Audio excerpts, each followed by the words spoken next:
बाबा का आज का वरदान था कि जितने हम सच्चे रहते हैं उतना साहेब को राज़ी कर सकते हैं, और यही राज़ी करना हमारे लिए राजयुक्त अवस्था बनाने के निमित्त बनती है।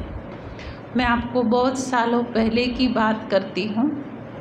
ज्ञान की क्लासेस हम सभी ने बहुत की हैं, लेकिन आज सवेरे से जब से मम्मा की मुरली सुनी है तो मम्मा, हमारी दादियाँ, हमारे वरिष्ठ वही आँखों के सामने नज़र आ रहे हैं।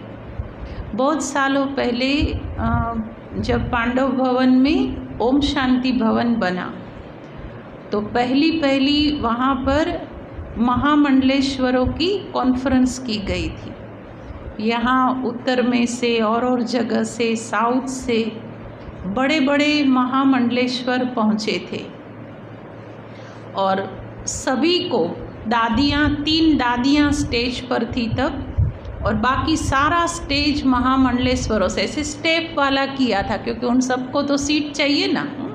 अब एक लाइन में तो कितने आएंगे। पूरा केसरी रंग का स्टेज, और उनमें 3 त्रिमूर्ति दादियाँ सफ़ेद वस्त्रधारी। तो दादी प्रकाशमणि जी को बहुत दिनों से चलता था कि इतने बड़े बड़े महामंडलेश्वर, इतने शास्त्र पढ़े हुए, उनको मैं क्या सुनाऊं बाबा का ज्ञान। तो संदेश पुत्री को वतन में भेजा, मोहिनी बहन थे तब, कि बाबा को पूछ कर के आओ कि मैं इनों को मैं क्या सुनाऊंगी। तो बाबा ने एक ही वाक्य में संदेश भेजा। बाबा ने कहा कि बच्ची को बोलना, जो आपके जीवन में है वही तुम सुनाना, बस। अब दादी निश्चिंत हो गई कि बाबा ने कहा है जो मेरी लाइफ में है वो मुझे सुनाना है। सबसे पहला भाषण दादी जी का था, और दादी ने पहले भाषण में पहला वाक्य जो बोला, दादी ने इतना ही कहा, मैंने अपनी लाइफ में कभी भी झूठ नहीं बोला है। और तालियां इतनी बजी, आप लोगों ने नहीं बजाई कि दादी को सबको रोकना पड़ा, ऐसे ऐसे करते दादी को, क्योंकि सभा महामंडलेश्वरों की स्टेज पर थी, तो जो सामने बैठे थे वो उनके फॉलोअर्स थे। जिंदगी में कभी सुना नहीं होगा उन्होंने कि ये कभी झूठ नहीं बोले हैं। फिर तो दादी ने और भी भाषण किया। उसके बाद गुलजार दादी का टर्न आया, तो गुलजार दादी को भी बाबा का वही मैसेज था कि जो आपकी लाइफ में है वह आपको बोलना है। तो दादी ने कहा, मैंने अपने जीवन में कभी भी क्रोध नहीं किया, कभी भी नहीं। ये कोई छोटी बात नहीं है, ये बहुत बड़ी उपलब्धि है। छोटी छोटी बातों में आजकल महामंडलेश्वरों को तो क्या, सबको गुस्सा तुरंत आ जाता है। तो इस बात पर भी वो लोग देखते रह गए कि इसने ज़िंदगी में कभी क्रोध नहीं किया। और तीसरा नंबर आया दादी जानकी जी का।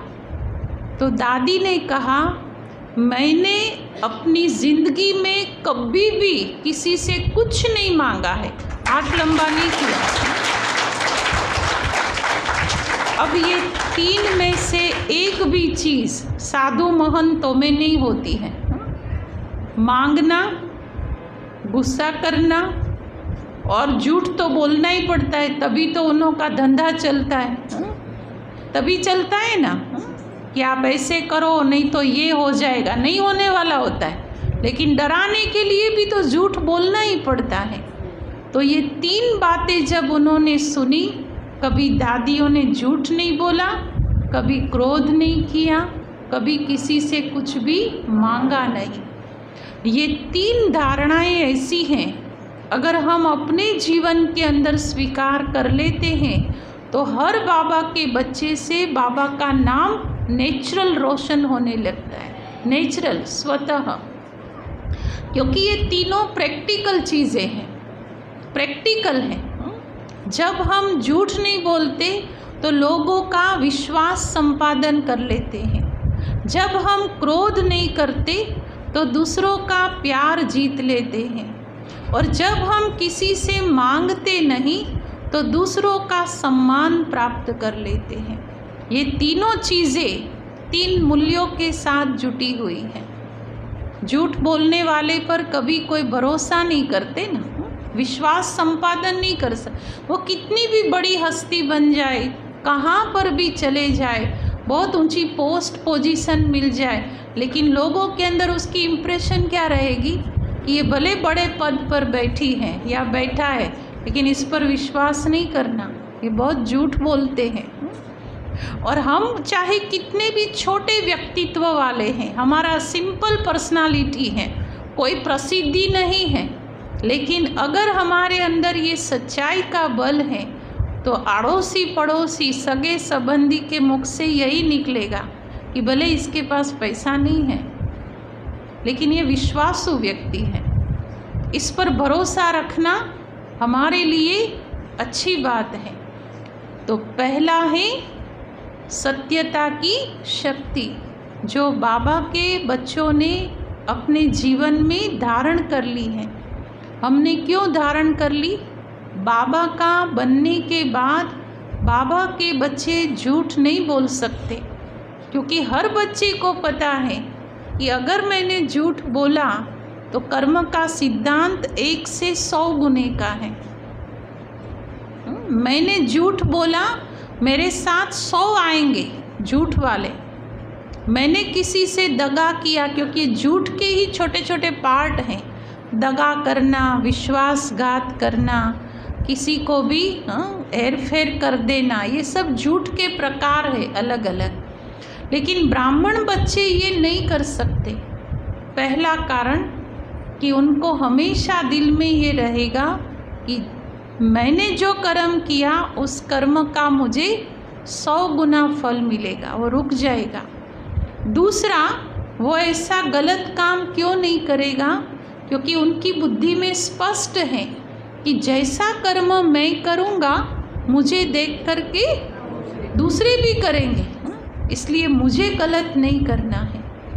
तीसरा, क्यों वो गलत नहीं करेगा? उसका तीसरा कारण यह है कि उसकी स्मृति में हमेशा रहेगा कि लोग मेरी मूर्तियों के सामने आकर अपनी गलतियों का स्वीकार करते हैं, तो मैं गलत कैसे कर सकता हूँ? मंदिर में लोग जाते हैं ना, घर वालों के सामने झूठ बोलेंगे, लेकिन मूर्ति के सामने कभी नहीं बोलेंगे, क्योंकि समझते हैं कि ये सब कुछ जानती है, ये देवी मुझे पूरा पहचानती है। तो हमारे दिल में ये रहना चाहिए कि मेरी मूर्ति के सामने सारी दुनिया अपनी भूलें कबूल कर रही है, अपने पाप धोने की अर्जी लेकर के आ रही है, तो मैं झूठ बोल कर के पाप कैसे कर सकती हूँ? दूसरा, क्रोध। बाबा के बच्चे इसलिए क्रोध नहीं कर सकते क्योंकि उनको हमेशा ये डर रहेगा कि मेरा बाप बदनाम होगा। हाँ, गुस्सा हम करेंगे। आज बाबा ने एक प्रकार बताया ना, छोटे बच्चे को चमाट मार दी, किसी के भी ऊपर क्रोध कर दिया, तो गुस्सा हम करेंगे, लेकिन बदनाम हम कम होते हैं, बाबा ज़्यादा होता है। लोग क्या कहेंगे? ये ओम शांति वाले, बोलते तो ओम शांति है और करते तो गुस्सा है। तो नाम पहले किसका आएगा? बाबा का। ये ब्रह्मा कुमारी में जाते हैं और वो क्रोध कर रहे हैं, तो ब्रह्मा बाप पहले बदनाम होगा। तो हम इसलिए गुस्सा नहीं कर सकते, घर वालों के ऊपर तो कभी भी नहीं। यहाँ तो होगा ही नहीं, सेंटर में तो कहाँ होगा। 1 घंटा आना है, ज्ञान सुनना है, पवित्र देवियों से बाबा के महावाक्य स्वीकार करने हैं। जितनी ऊंची नज़र उतना हमारा क्रोध डाउन। किसी के भी प्रति क्रोध माना सिर्फ गुस्सा करना, यही क्रोध नहीं है। नेगेटिविटी जो है ना, वो भी क्रोध है। किसी के भी प्रति बुरा बोलना, ये भी क्रोध है। कोई के भी अवगुणों का चिंतन करना, वर्णन करना, ये सारे क्रोध के प्रकार है। बाबा ने अव्यक्त मुरलियों में बता दिए हैं। किसी से भी ईर्ष्या करना, कोई आगे बढ़ रहा है और अंदर अंदर जलते रहना, ये भी क्रोध की एक अलग क्वालिटी है। हम ये नहीं कर सकते हैं, क्योंकि हम जानते हैं कि ये करेंगे तो पहली बदनामी मेरे बाप की होगी। घर में भी सभी को ये रहता है। माँ बाप जिसके बहुत भले और अच्छे होते हैं ना, तो उनको बच्चों को हमेशा रहता है कि नहीं, मुझे ऐसा तो कोई काम करना ही नहीं है जिनसे मेरे माँ बाप का नाम खराब हो। और तीसरी चीज़ है मांगना। क्यों नहीं मांग सकते हैं? क्योंकि हम देने वाले दाता के बच्चे हैं, और दाता के बच्चे अगर किसी से लेने की भावना रखे तो वो दैवी क्वालिटी ही नहीं है। देवता जो मंदिरों के अंदर पूजे जाते हैं, उनके सामने कितना भी बड़ा करोड़पति आता है, वो देवियों की मूर्तियाँ उनके सामने कभी नहीं झुक जाती हैं।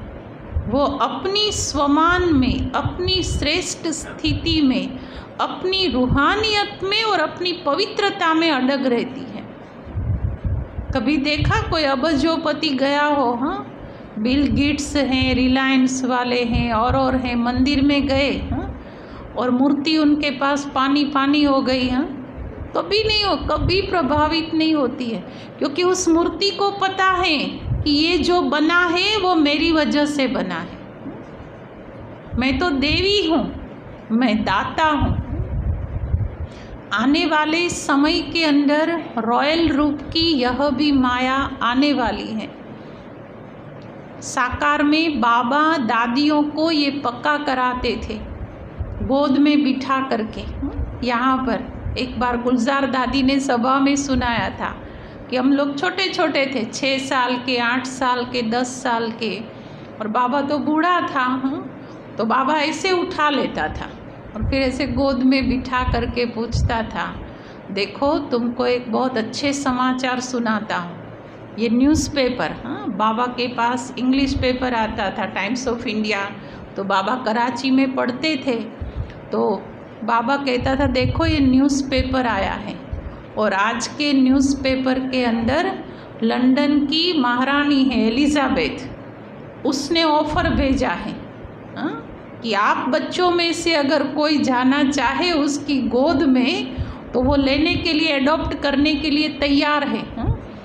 लंदन की महारानी बन जाओगी, जाना है? तो दादिया कहती थी, बिल्कुल नहीं, हम तो विश्व की महारानी बनने वाली है। तो ये जो अंदरूनी जो नशा है ना, वो हमें मांगने के संस्कार से मुक्त कर देता है। मांगना सिर्फ धन पैसा नहीं होता, वो तो लिमिटेड है, वो तो कभी नहीं मांग सकते हैं। साकार में बाबा कहता था, बच्चे मांगने से मरना भला। कुछ नहीं था, यज्ञ में कुछ नहीं था। सवेरे के टाइम बाबा जंगलों में ले जा करके वहाँ फल खिला करके पेट भर देता था, लेकिन कभी किसी से भी हाथ लंबा नहीं किया, कभी नहीं किया। तो वो तो नहीं मांगना है, लेकिन मुझे मान देवे, मेरी महिमा करे, मैंने इतनी सेवा की, दीदी मुझे एक टोली का पीस भी नहीं पूछा, एक पानी के गिलास का भी मेरा भाव नहीं पूछा। तो ये जो फीलिंग आपको तो नहीं आती, आप तो बहुत अच्छे हो, क्योंकि आपकी दीदियाँ अच्छी है, खिलाने पिलाने वाली हैं। लेकिन कहीं पर भी अगर गए और अगर दिल में ये सोच आया ना, तो ये भी रॉयल रूप का मांगना हो गया। तो बाबा हम सभी को इस मांगने से छुड़ाते हैं। तो हमारी दादियों की ये 3 बात पक्की कर ले, हम सभी कर ले, झूठ नहीं, क्रोध नहीं, और किसी से भी मांगना नहीं। ओम शांति।